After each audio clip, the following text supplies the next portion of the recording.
Ma meilleure amie m'a fait croire qu'il fallait venir en pyjama et démaquillée à sa soirée, sauf qu'en discutant avec une copine à nous, j'ai appris qu'elle m'avait menti et qu'en réalité le thème était Festival de Cannes. Donc j'ai décidé de ne rien lui dire et clairement d'y aller en bombe. Vraiment, j'ai sorti le grand jeu robe, talons, brushing, la totale. Mais sachant qu'elle m'avait menti pour le pyjama, dans le doute, j'ai préféré quand même me préparer complètement avant d'y aller. J'avais qu'une envie là, c'était de me venger. J'avais tellement hâte de voir sa tête quand elle me découvrirait comme ça en ouvrant la porte. Et bah figurez-vous que j'ai bien fait. Elle m'avait bien menti. Il n'y avait ni coiffeur, ni maquilleur. Personne n'était en pyjama. J'avais osé espérer m'être trompée, mais pas du tout. Tout ce qu'elle m'avait dit était faux. Elle a ouvert la porte et elle m'a dit: Ah, bah t'es déjà prête? Je lui ai dit: Eh oui.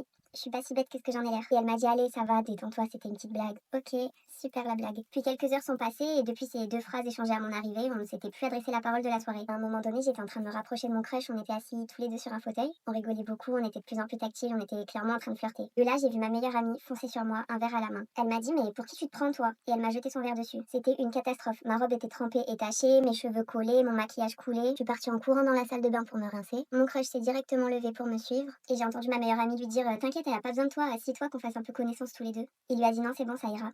Et il m'a rejoint.